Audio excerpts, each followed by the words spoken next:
La historia del pueblo muisca alrededor de las minas de sal en Zipaquirá,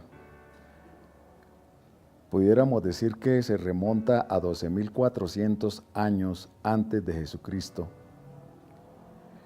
de acuerdo a las investigaciones del antropólogo Van der Hamen, puesto que allí, si bien es cierto, la población era satelital, era nómada, eran cazadores y recolectores, y el esqueleto que se encontró en las rocas de Labra datan de 12.400 años. Esos son los primeros vestigios que aparecen en la prehistoria del pueblo muisca en esta área. Este rescate de la historia ancestral es importante para los zipaquireños porque va a crear una imagen, una identidad cultural ante el mundo. Les damos la bienvenida a este subprograma Tras las Huellas. En el día de hoy nos encontramos con el maestro Antonio Frío. Él es pintor y escultor, hijo adoptivo del municipio de Zipaquirá y nacido en la ciudad de Bucaramanga, Santander. Bienvenido aquí a Precus y a las cámaras de Tras las Huellas, maestro. ¿Cómo está? Muy bien, muchas gracias y encantado de estar aquí y que me den la oportunidad de poder describir todo lo que se ha hecho. Bueno, para nosotros es un placer tenerlo acá y primero vamos a empezar a hablar sobre esas principales obras que usted ha desarrollado durante toda su carrera como pintor y escultor, entre ellas una que representa o va a representar al municipio de Zipaquirá. Bueno, hay colecciones en Europa, especialmente en Holanda, donde tengo obras, en Escocia, en la presidencia de Escandia, hay un cuadro grande, un bodegón. En la ONU hay un Bolívar. En la Embajada de Colombia en Alemania, en Berlín, está también otro Bolívar, los primeros bolívares que yo hice.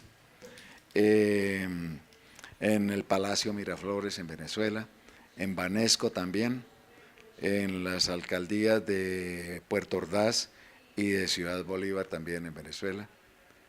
Y la obra del Consejo de Estado, que es una obra grande que preside el salón donde sesiona el Consejo de Estado, que trae el instante en que se creó el Consejo de Estado por Simón Bolívar en 1817. Esa tal vez es la más reciente. Y la que, bueno, en el Parque de los Próceres en Valencia también hay un busto de Bolívar, una escultura. Bueno, eso a grandes rasgos es lo que tengo presente. Y ahora la obra sobre el Zipa Tisquesusa aquí en Zipaquirá. Bueno, es una magnífica obra la que se ha venido realizando para representar la historia del municipio de Zipaquirá, pero para ello podemos hablar un poco, ¿qué representa el Zipa Tisquesusa para nosotros los zipaquireños, para la historia zipaquireña y bueno, para esos asentamientos que estaban aquí en la época colonial y en la época precolombina? Sí. Bueno, rápidamente me gustaría hacerles un recorrido fugaz no por la historia, sino la prehistoria. Claro. Van der Hamen, un científico, pudo llegar a las piedras de Labra o los abrigos rocosos de las piedras de Labra y encontró allí pictogramas y encontró un esqueleto que al someterlo al carbono 14 radioactivo pudo constatar que era de 12.700 años. hallándose así el primer vestigio de asentamiento humano en América. O sea, Zipaquirá tiene una riqueza prehistórica e histórica.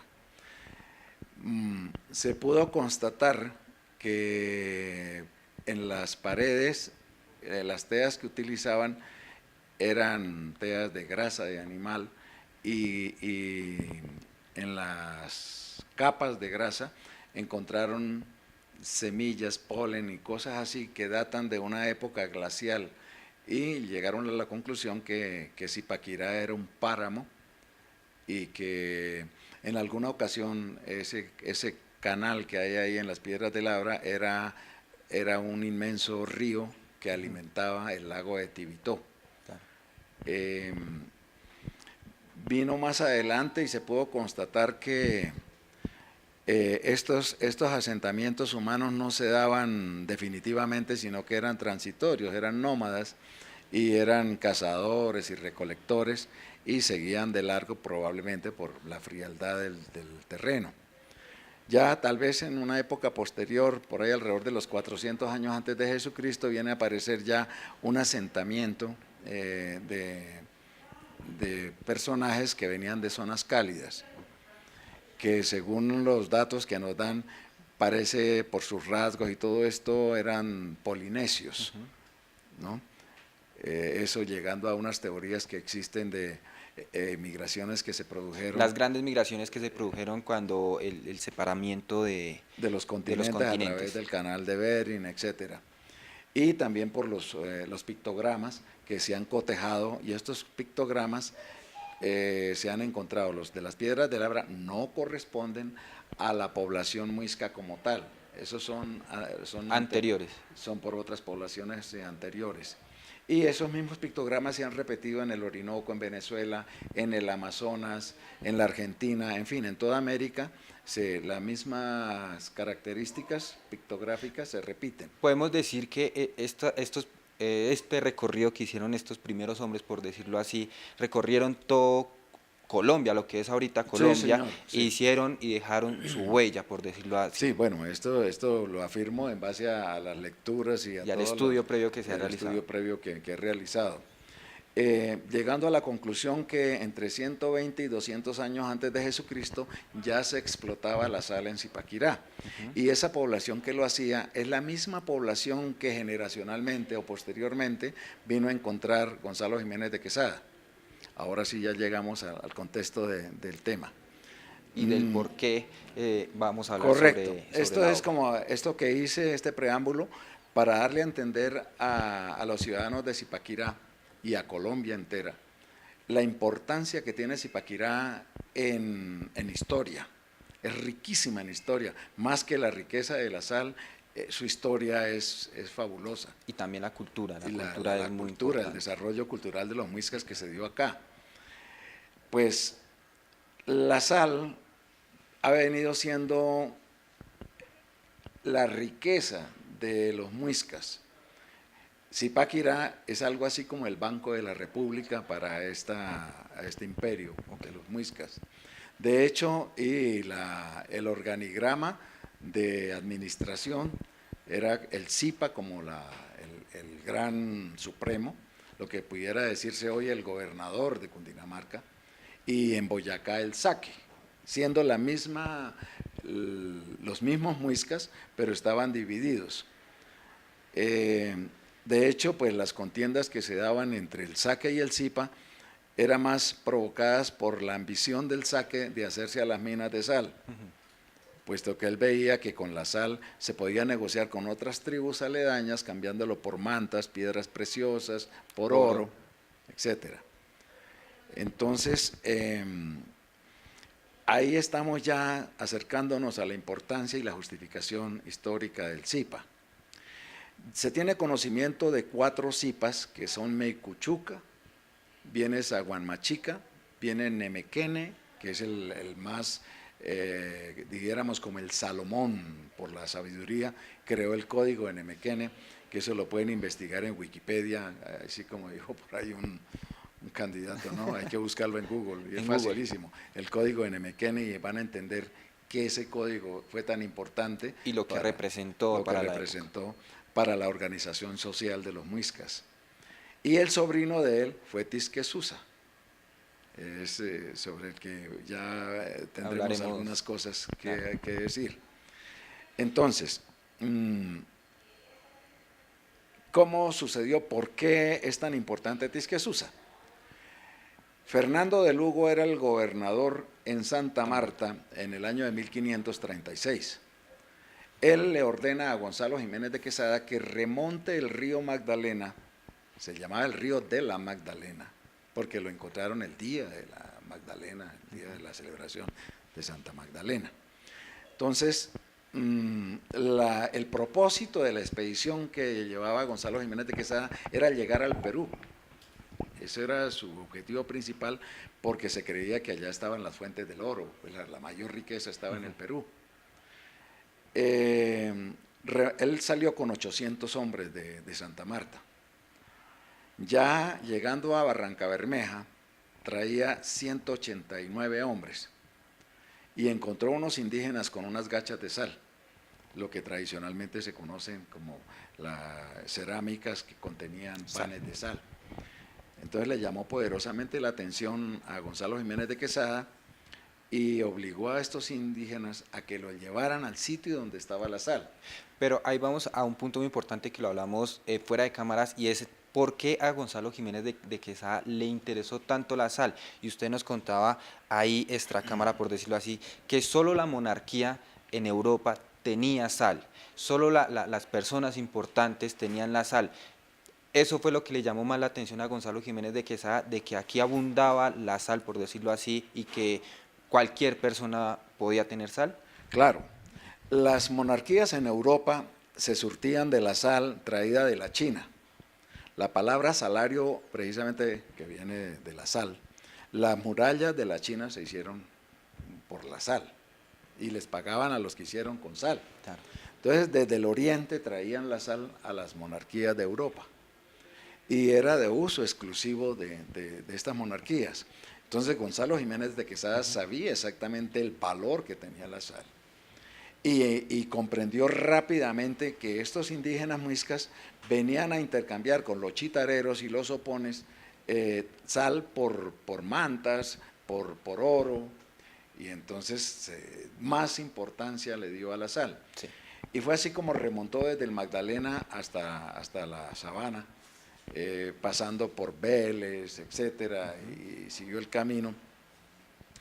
Llegó a Suezca. Estando ya él en Suezca, el Zipa, que regentaba en ese momento las minas de sal, y era Estamos hablando del Zipa Tisquesusa. El Zipa Tisquesusa.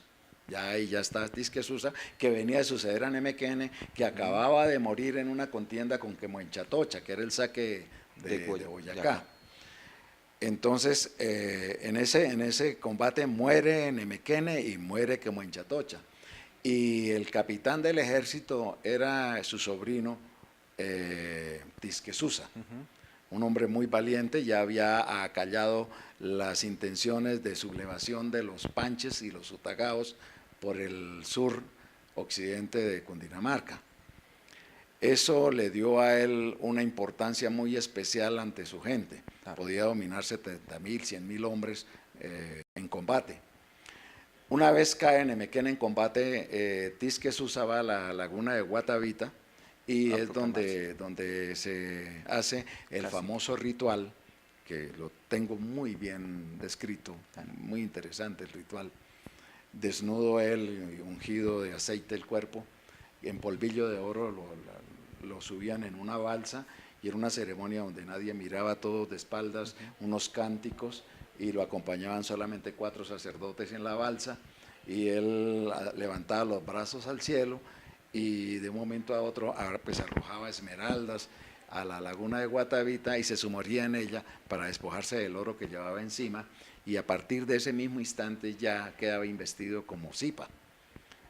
Bastante interesante, claro, la ceremonia. Eso lo describe Juan de Castellanos y precisamente Rodríguez Freile. ¿no? Que esos son libros que como me gustaría que ellos, El Carnero de Rodríguez Freile ilustra muy bien todos estos episodios para quienes desconocen cómo es la historia ancestral de los muiscas, que es la misma sangre que está corriendo en Zipaquirá. Entonces, perdón, el Zipa Tisque Susa, advertido de que Gonzalo Jiménez de Quesada ya se encontraba en Suezca, manda 600 hombres al mando de Sajipa, que es primo hermano de él, no era el sucesor del trono y era el capitán de sus ejércitos. Sajipa, hombre también muy valiente, pero posteriormente le narraré otra cosita al respecto. Él enfrenta a Gonzalo Jiménez de Quesada en Tibitó. Ahí se produce el primer combate de 600 hombres contra 169 que venían ya con Gonzalo Jiménez de Quesada. Habían muerto algunos ya en el Opón, picados por las serpientes y por la afectación probablemente del clima. Como venían con las armaduras y el calor y todo esto, no estaban acostumbrados a las vicisitudes que el clima les producía. Entonces, ya se produce ese primer encuentro de Sajipa con Gonzalo Jiménez de Quesada, pero claro, los indígenas nunca habían visto un caballo, y lo primero que se les dio por interpretar era que era un solo ser, o sea, era un hombre con 4 patas, o sea, era un monstruo, y los sacerdotes, algunos pensaron que eran dioses, entonces casi la mayoría se lanzó al piso y a adorarlos, seres barbados y brillantes, y eso les conmocionó el cerebro. Hasta que en medio del fragor del combate uno de los soldados cae y obviamente se separa el jinete del caballo, y entonces el Zipa se da cuenta que son 2 seres distintos y arremeten con más tenacidad en el combate. Y dice Juan de Castellanos, que era el amanuense que traía a Gonzalo Jiménez de Quesada, que después de la batalla de Tibitó viene otra confrontación aquí en Zipaquirá, y observa que en Andas llevan unos cuerpos enjutos de guerreros muiscas que habían sido muy tenaces en el combate, y eso les servía a ellos como intimidación a sus adversarios, como también un alimento de valentía, los inspiraba para el combate. Pero aún así pues fue muy difícil la confrontación, porque ellos quedaron aterrados de ver que caían a su lado, en su entorno, caían derribados por una detonación, y eran los arcabuces por los palos de fuego, palos de trueno. Entonces, que ellos no entendían qué era eso, solamente veían que caían a su alrededor, y eso los hizo huir despavoridos. Huyeron y hubo otro combate en Cajicac, lo que Gonzalo Jiménez de Quesada llamó como el Valle de los Alcázares, porque en lo que hoy se conoce como Montepincio, ahí había unos alcázares, y todavía hoy se conserva un cercado de piedra demarcando esa parte donde estaban asentados los muiscas. Era un sitio muy hermoso, según lo escribe Juan de Castellanos. Y Gonzalo Jiménez de Quesada le dio por pensar que eso parecían como fortalezas inexpugnables, o sea, tenían que haber sido unas construcciones exquisitamente hechas y muy fortificadas. Y precisamente ahí estaba el Zipa Tisque Susa. Ahí se fue a guarecer de un probable ataque de los españoles. Sin embargo, vio que en desbandada ellos huían, y apenas tuvo tiempo el Zipa de huir, y huyó hacia Chía. Y ya había sido advertido Gonzalo Jiménez de Quesada de la presencia del Zipa, y él huyó hasta Funza, donde estaba el asentamiento o el trono del Zipa. Los Zipas permanecían normalmente más tiempo en Zipaquirá por obvias razones, porque es que la economía de los muiscas giraba alrededor de la sal. Entonces es obvio que había que estar cuidando la economía, y el máximo jefe era él. Él era el que instruía y vigilaba que no vinieran tribus en plan de conquista o de invadirlos o de apoderarse de las minas. Entonces la mayor fortificación estaba en Zipaquirá. Entonces eso es más o menos. Ya posteriormente Pedro Alonso Domínguez, un ballestero, mata al Zipa Tisquesusa en las piedras de Tunga, que acerca a Funza, por allá, acerca a Mosquera. Ahí matan al Zipa, y lo mata sin saber que era el Zipa, solamente por despojarlo de una manta y quitarle los adornos de oro que tenía. Ya posteriormente los indígenas sí sabían que él era el Zipa, y desaparece en el cuerpo, nunca se supo dónde lo enterraron ni nada. Y Gonzalo Jiménez de Quesada se arroga el derecho de nombrar el Zipa por encima de las decisiones de los que ya habían sido vencidos en combate, y nombra a Sajipa como el Zipa, pero con un contenido como te dijera, de engaño terrible, porque lo que quería era que él le dijera dónde estaba el oro, y lo encierran en un retrete. Él le dice que le perdonen la vida y que lo encierren más bien, y para que el pueblo lleve estatuillas de oro hasta que se llenara el retrete y que le diera 40 días. Entonces los indígenas llevaban en unas manticas envueltas piecitas de oro, y se lo mostraban a los guardas y seguían, y cuando ya estaban adentro volvían y salían otra vez con la manta, pero se llevaban el oro, no lo dejaban. Cuando se cumplió los 40 días se dieron cuenta que el retrete estaba vacío, entonces matan a Sajipa, y ahí muere exactamente el último Zipa, no por linaje, porque no le correspondía en sucesión a él. ¿Qué es lo que pasa? Que los Zipas, esto vale la pena recalcarlo, la herencia o la sucesión del Zipa no se hacía de padre a hijo. ¿Por qué? Porque a ellos concebían la poligamia, podían tener muchas mujeres. De hecho, los Zipas en promedio tenían 300 mujeres. Tisquesusa fue la excepción, tuvo 400 mujeres, además de las sirvientas y todo. Estas cónyuges eran seleccionadas dentro de, digamos, dentro de la clase más dominante. O sea, para ellos era un honor tener una hija y llevársela al Zipa. Esta niña la mantenían desnuda 5 días, haciendo los aseos de la casa, las cosas de la casa, hasta cuando el Zipa llegaba y él tenía la potestad de aceptarla o no. De esa manera pues se concebía el asunto.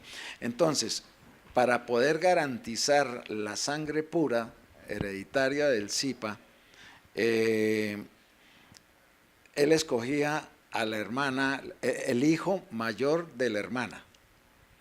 Era su sobrino el que realmente le sucedía, era la única manera de garantizar que era sangre pura y que era la sangre de él. Un sobrino. Del sobrino. Entonces, por eso Nemequene era tío de Tisquesusa. La manera como educaban a los Zipas era bastante interesante. Ellos duraban 6 años como en una especie de convento en Chía. Allí los cultivaban en la guerra, les enseñaban los secretos de la guerra, les enseñaban a leer las estrellas, no podían salir de día, no podían comer comidas picantes ni sal, no podían tener contacto con mujer alguna hasta que cumpliera su ciclo de estar ahí, y lo preparaban.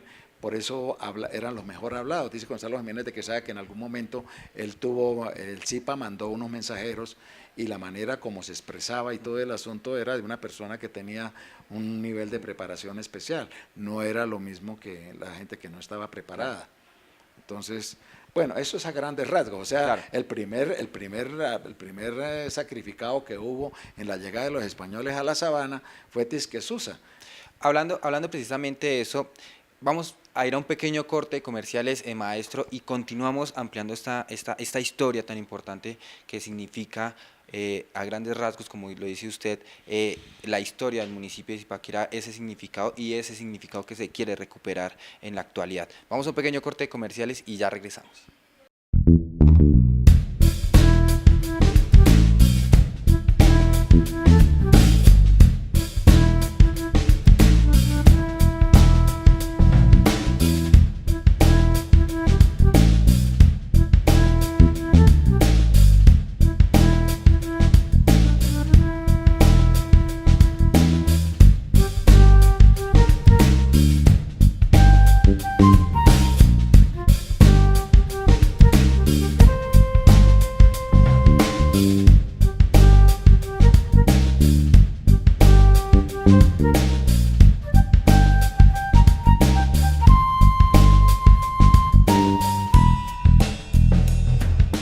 Bueno, y continuando con su programa Tras las Huellas, hablando sobre este tema tan importante como lo que significa para el municipio de Zipaquirá el Zipa Tisquesusa, hablando del contexto histórico de nuestro municipio, lo que significó también o lo que significa la sal para nuestra ciudad.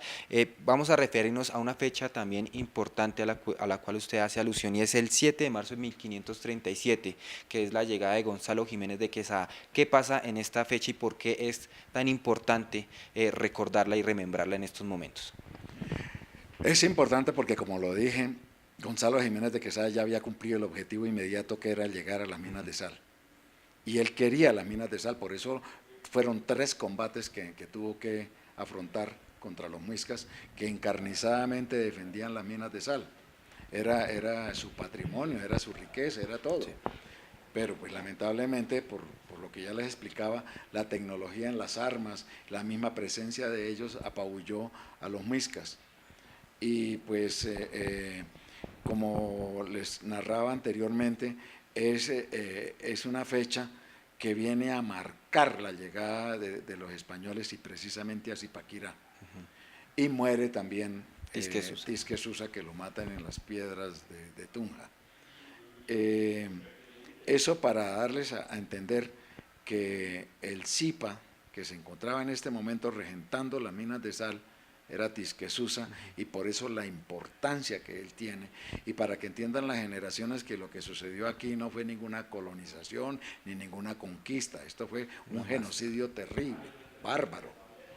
Entonces, ese conocimiento de la historia ancestral va a estar representada en esta escultura y debe ser un símbolo para que inspire a las generaciones venideras de que valoren lo que poseen, la riqueza de la historia ancestral, y se forme una cultura alrededor de esto y se desarrolle para que esto mejore y se creen personas con una calidad mejor todavía, evolucionando hacia seres humanos mejores. Bueno, hablando principalmente de esta obra que usted ha denominado como la ofrenda al Zipa Tisquesusa, esta obra que mide más o menos 7 metros, o tiene 7 metros de altura, ¿qué significado, como usted lo ha dicho, representa en la actualidad?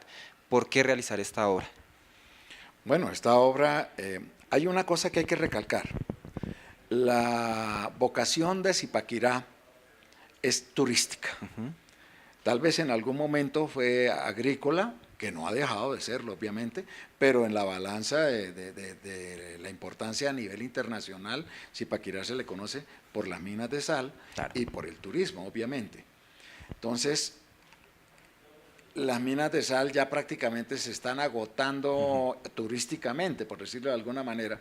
Cuando me pidieron una temática para poder desarrollar el parque, el parque turístico de la sal, sí, que incluso estoy sugiriendo que se llame Guanigua, que es un término... ¿Qué significa? Guanigua significa nigua, que es sal, con Y, eso en el diccionario chipcha muisca está, que viene... y Gua, que es monte o colina, entonces monte de sal, Guanigua. Que vendría también a significar ya el español como tal, como bigua. ¿Sí? ¿Tendría un significado parecido? Lo bigua es la sal en estado natural.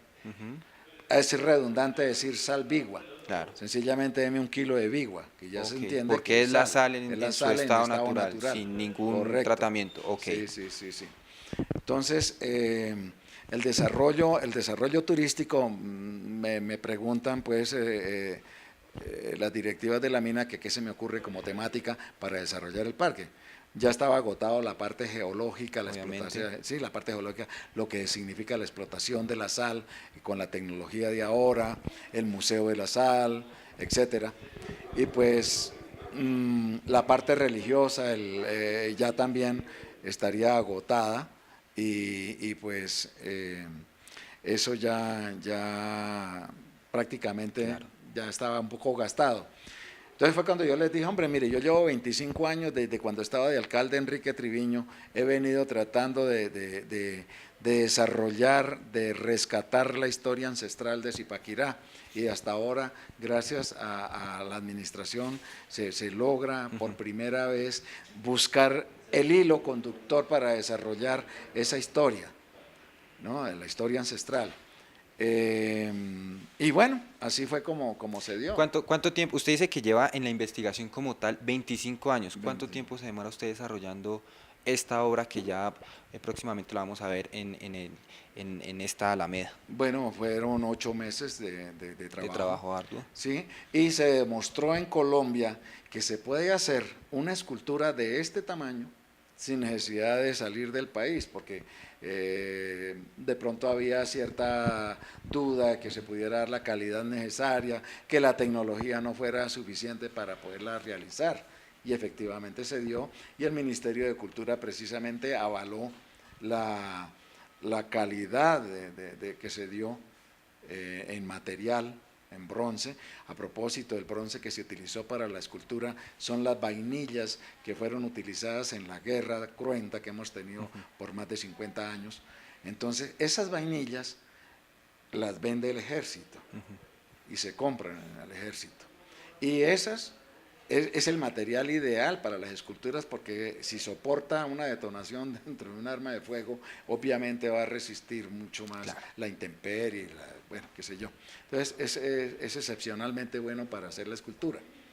El ministerio también avaló la estructura interna que fue hecha por el ingeniero Mauricio Muñoz, ¿no? ¿Cómo lo ha tomado los zipaquireños el realizar esta obra? Aquellas personas que de pronto conocen la historia del municipio de Zipaquirá, ¿cómo han tomado esta obra? ¿Como pues una buena obra? Claro, con mucho beneplácito. ¿Por qué? Porque no solamente el significado que tiene la obra como tal, sino que el extranjero llega en su buseta de turismo a la mina de sal, va a visitar el templo, lo que sea, y vuelve en la bucetica y se va, porque no encuentra adentro de Zipaquirá un atractivo y un que lo contexto. atraiga, y un contexto histórico. Entonces vamos a tener unos capchat en la escultura, y en unos medallones que van a tener el rostro de los anteriores zipas, claro, para que el que tenga un celular lea el captchat y lo remite a la página de la catedral, y ahí puede leer exactamente quién fue Meicuchuca, quién fue Saguanmachica, o sea, los zipas, que sí, tienen claro, una reseña. Una biografía, una reseña. Biografía y el significado y quiénes son, cómo era la organización política y social de los muiscas. Claro. Entonces, eso es lo verdaderamente valioso. Y se va a seguir desarrollando, o sea, el centro histórico va a tener un desarrollo enorme para precisamente crear una dinámica económica al interior de Zipaquirá que no se da precisamente porque no hay un atractivo adentro del pueblo. ¿Usted cree que se ha perdido esa identidad? De esa identidad de la que usted habla, esa identidad de donde venimos, de donde provenimos. ¿Usted cree que esos grandes próceres, como lo es el Zipatis que Susa, ha perdido un poco de relevancia en la historia? Por supuesto, porque es que en la educación escolar, que es de donde deben hacer la formación, o sea, yo le estaba hablando al señor alcalde Luis Alfonso Rodríguez, que sería muy interesante crear por decreto la cátedra obligatoria de la historia ancestral, de la historia ancestral de Zipaquirá, para que se creen niños, personajes conocedores de su propia historia, claro, y la puedan transmitir. ¿Por qué? Porque es que Zipaquirá es turística. Claro. Es turística, entonces cada ciudadano zipaquireño se convierte en un guía turístico, un conocedor exacto de su historia. Y ya lo decía por allá Calvin, creo que fue el que pueblo que no conoce su historia está condenado a repetirla, inevitablemente. Entonces, aquí esa riqueza ancestral le da una solidez de personalidad y carácter a los seres que nacieron gratamente en Zipaquirá. Para esta obra tuvo que haber un seguimiento, una supervisión. ¿Quién le ayudó con esa supervisión? ¿Quién le colaboró para poder decir, podemos irnos por este lado no? ¿Quién le colaboró tanto en la investigación como en la creación de esta obra? Bueno, yo me formé en Torrejón de Ardoz, en España. O sea, allá tuve la fortuna de estar en el taller de Enrique Menor, donde, bueno, allá pude desarrollar, yo traía unos conocimientos, yo soy técnico en mecánica industrial del Instituto Técnico Santanderiano en Santander. Entonces uno ve fundición los 2 primeros años, ve forja, ve carpintería y ve ajuste. son 4 durante 2 años consecutivos, y pues eso le da a uno un conocimiento y un bagaje de lo que son las aleaciones, cómo se manejan los crisoles, cómo se maneja la arena, fundición a la arena.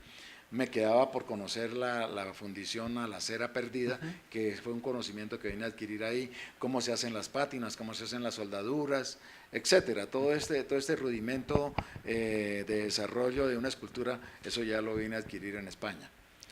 También como paralelamente tuve la cátedra de pintura del maestro Jorge Riveros en el Museo del Prado, ¿no? que gentilmente, muy generosamente me dio la cátedra de pintura en el Museo del Prado en Madrid. Entonces… Y para esta obra, ¿quién estuvo ahí supervisándolo? Bueno, la supervisión, como todo contrato que se hace con una entidad como la Catedral de Sal, debe tener sus supervisores, eso claro, es por ley. Sí. Y entonces el maestro Carlos Rodríguez Arango, escultor también cultivado en Europa, en Italia, y que ha hecho unas obras muy interesantes, fue quien fue nombrado como supervisor de la obra, y para mí fue de una gran utilidad, porque él conoce, como yo, los rudimentos de la técnica, y entonces sus recomendaciones, que nunca sobran, pues fueron muy bien atendidas, y eso permitió desarrollar una obra óptima, como lo pudo constatar el Ministerio de Cultura. ¿Calidad de vida de esta obra de cuánto tiempo? Muchos años. Decían los 400 años antes de Jesucristo, Fidias, Praxísteles y todo esto, el bronce es eterno, ¿no? Y porque se ha podido hacer en resina, claro, ha podido costar 10 pesos, pero eso era efímero, y eso no, el bronce tiene una durabilidad, dijéramos casi que eterna. Claro. Eso es… Ya para terminar, ¿cuál es el mensaje que le podemos enviar a todos nuestros televidentes que nos ven, están viendo en estos momentos sobre esta escultura, sobre esta obra que significa tanto para la historia zipaquireña, esta ofrenda, como usted la ha denominado, sobre el Zipatis que Susa? ¿Cuál es ese mensaje a las nuevas generaciones también que vienen, que nacen en el municipio de Zipaquirá? Bueno, el mensaje es que tomen el Zipa, primero, como una obra de arte, independiente de que si es el Zipatis que Susa, de que si es un indígena o no, primero una obra de arte. Y la obra de arte, para que sea obra de arte, tiene que ocasionar asombro.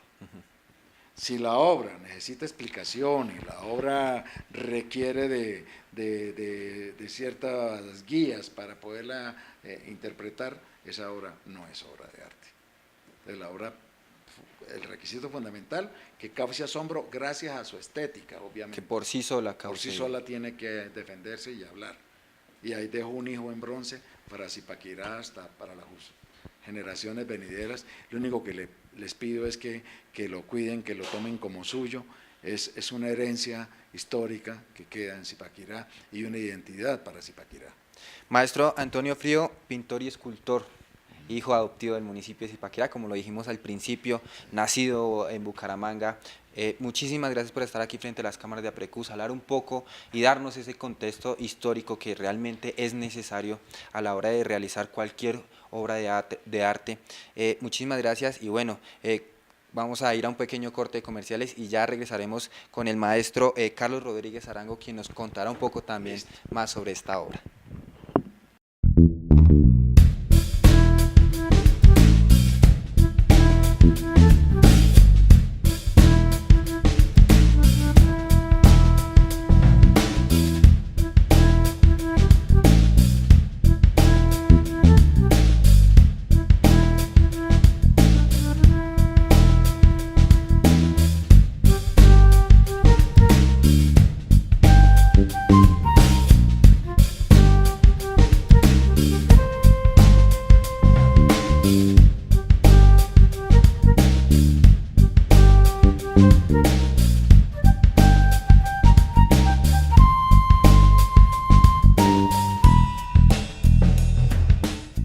Bueno, y continuando aquí en nuestro tercer segmento de nuestro programa Tras las Huellas, está con nosotros el maestro Carlos Rodríguez Arango. Él es escultor, un importante escultor de grandes obras como el el medallón que está en Catedral de Sal de la unión de Dios con el hombre, es una importante obra que está en el centro de Catedral de Sal y de muchas más, quien también supervisó la obra de la ofrenda al Zipatis Quesusa, como esa ofrenda que podemos entregarle al municipio de Zipaquirá. Hablemos un poco sobre su trabajo, sobre esa vida entregada a la cultura y a la escultura también. Sí, bueno, yo me inicio como escultor, aunque como artista desde niño he estado prestando funciones intercambiando tareas de matemáticas por dibujos. Claro. Y posteriormente inicio mi educación universitaria en Estados Unidos y viajo a Europa, donde vivo 6 años entre Carrara y Pietrasanta, que es la meca de la escultura en Europa, y me especializo en técnicas de mármol y bronce.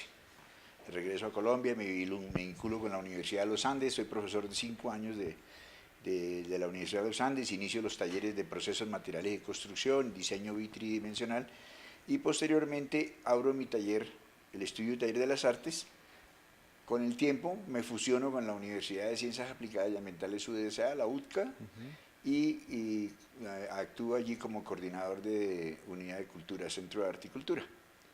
En mis obras, la obra que mencionaste de la Catedral de Sal de Zipaquirá, que fue hecho en el año 94, instalada en el año 95, es una escultura en mármol de 2,60 metros, con alusión es un homenaje a Miguel Ángel de la creación del hombre de la Capilla Sixtina, y es un homenaje, es una alusión a la obra que básicamente se toma el contexto de la pintura y yo triplico el tamaño de Dios para que él salga del contexto, no aparezca su cara adusta, claro, y ruda, castigadora, sino solamente aparece el brazo de Dios, que lo vuelve más abstracto.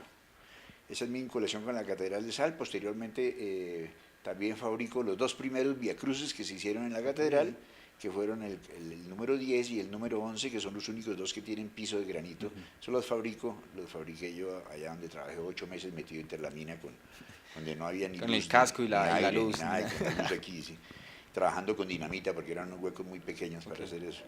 He hecho varias obras así importantes, tengo obras en museos importantes, en el Museo de Arte Contemporáneo de Bogotá, tengo obras... Otra obra también muy importante que me acabo de acordar y que me dijeron, la restauración de la Virgen que fue bendecida por el Papa Francisco. Ah, sí, eso fue el año 2016-2017, en que un rayo tumbó la Virgen del Carmen, la Virgen de los Navegantes de la Bahía de Cartagena, y la destrozó completamente, se cayó al mar. La Marina, la Fuerza Naval de Colombia, la sacó con su equipo de buceo, la llevó para la base y empezaron a buscar quién podía restaurar, y me gano yo la convocatoria para hacer la restauración de la Virgen, que es una Virgen de 9 metros de altura, 30 toneladas de peso, y de las cuales de la rodilla para abajo no se pudo recuperar, porque estaba tan supremamente rota que era imposible armarla, claro, pegarla y ponerle arriba 20-25 toneladas de peso, que eran las otras 2 partes, claro, de eso. Entonces esa tocó importar un bloque de Carrara, un bloque costó como 28 o 30 millones de pesos el solo mármol, en un bloque de 2,20 metros por 2,20 por 2,20, y elaborar completamente nueva la parte de allá. Afortunadamente se hizo uno muy exitoso, se hizo un gran montaje con una gran infraestructura, con la fuerza de la Marina colombiana, y posteriormente resultó que el Papa venía a Colombia y con Monseñor Jiménez él consiguió que le dieran la bendición papal a esa Virgen. Yo hice una réplica de esa Virgen y se la regalé al Papa, y por eso recibí una bendición, claro, apostólica, que me la mandaron posteriormente a eso. Bueno, también estuve en 2 eventos internacionales, he estado en simposios internacionales en Italia, en Corea. En el 2013 y 2014 estuve en Sur Corea, en eventos de escultórico, donde estuve 1 mes cada vez, y me realicé una escultura de 5,30 metros en granito o piedra basalto, ¿sí?, que quedó en el museo. Entonces tengo 2 piezas en el museo, en el Mosan Art Museum de Corea del Sur, ¿sí? Y ya lo tenemos aquí nuevamente el municipio de Zipaquirá con la obra, esta ofrenda que habló anteriormente el maestro Antonio Frío, que es la ofrenda al Zipatis Quesusa. Hablemos un poco sobre esta obra, ¿qué importancia tiene para usted supervisarla, ayudarla y apoyarla para que ya ahorita esté en donde está ahorita en la Alameda.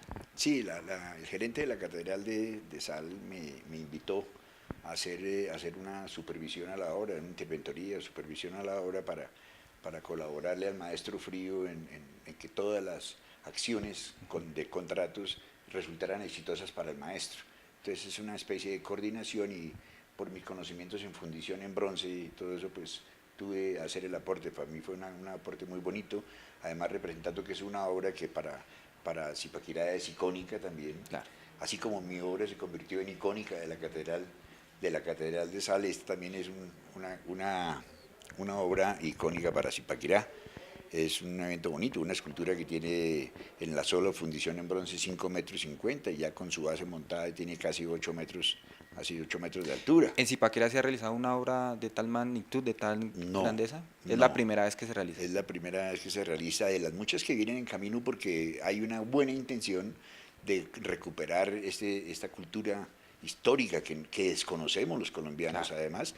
Entonces, realmente el alcance que ha dado la Catedral de Sal de Zipaquirá para ya poner los ojos del mundo en Zipaquirá es maravilloso, y Zipaquirá está respondiendo a eso.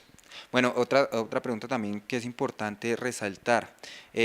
¿Se cumplieron a cabalidad con lo que se había previsto? ¿Los tiempos en que se realizaron se cumplió con el contrato como tal? Sí, totalmente. Realmente fue una labor muy exitosa. Yo tuve oportunidad de entrar en la etapa casi que inicial de la obra, desde el modelado, y existía un cronograma muy exacto que realmente se cumplió a su totalidad, ¿sí?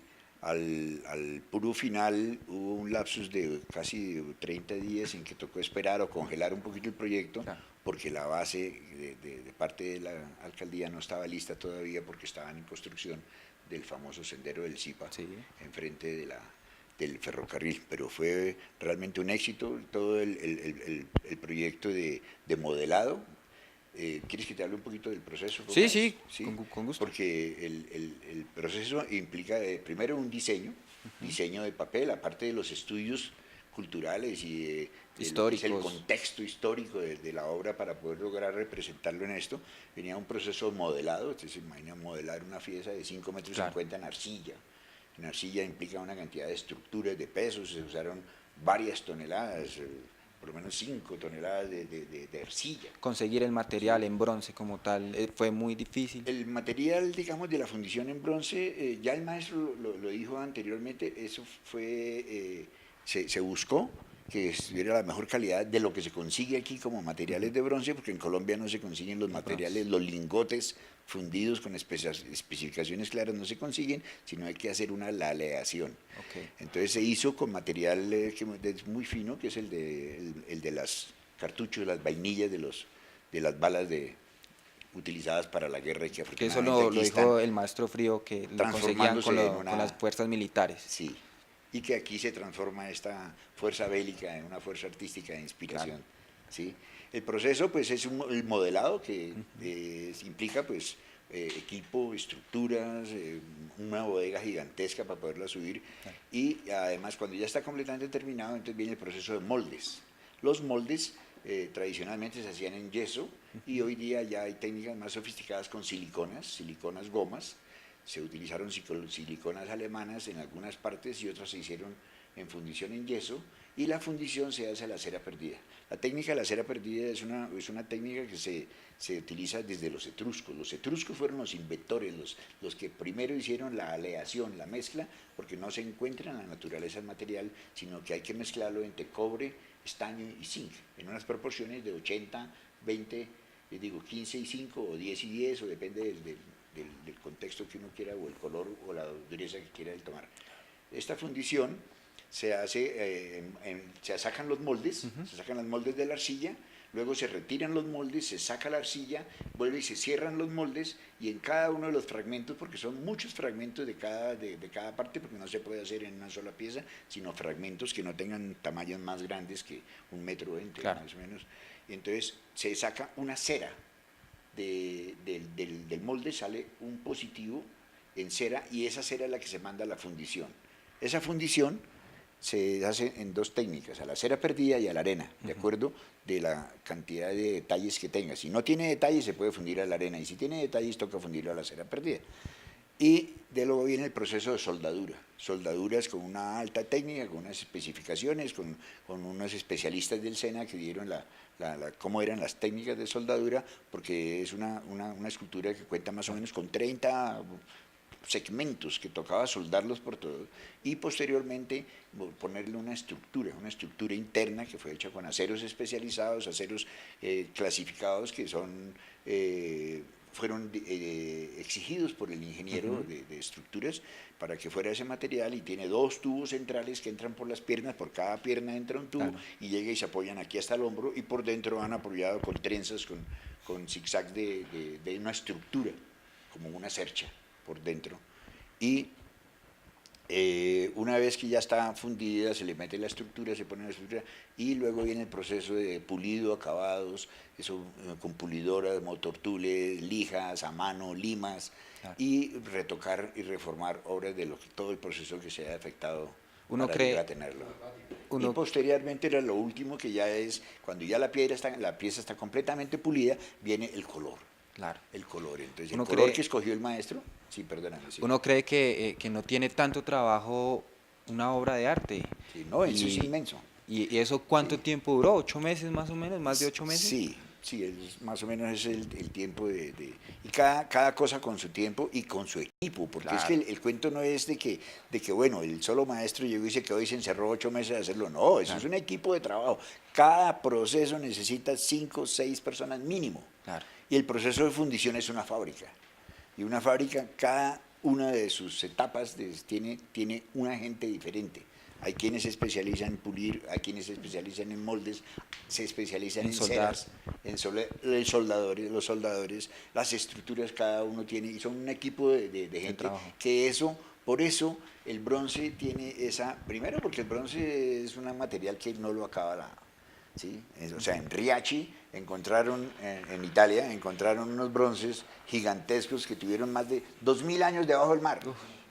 ¿Sí? Y cuando lo sacaron, lo máximo que tenía era por ahí un hueco aquí, cosa aquí, que tocó restaurarlo, pero estaban casi intactos. Maestro, yo le voy a hacer una pregunta un poco personal. ¿Qué lo motivó a apoyar esta obra del maestro Frío?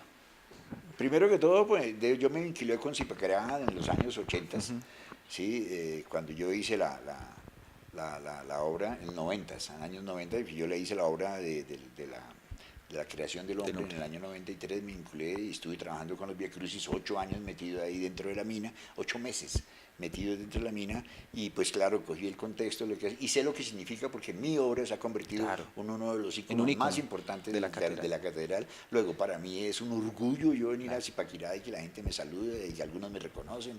Eso es muy rico para un artista y muy agradable, y además la proyección que tiene esto en el futuro, porque esta es una obra que me inmortaliza. O sea, realmente con esto yo ya compré un pedacito de inmortalidad, porque yo me muero y mi obra permanece. Claro, su nombre queda plasmado ahí también. El nombre queda plasmado. Claro. Tengo una anécdota. Cuando yo terminé de modelar en mi estudio la obra de la creación, una hermana mía llegó un día con 10 nietos, y todos con cámara de fotografías. Y la obra estaba puesta en la mitad de mi estudio, horizontal, y entonces ella llegó y se subió, se descalzó y se subió y empezó a bailar encima de la creación, ¿sí? Y los pelados le preguntaron, abuelita, ¿y usted por qué hace eso?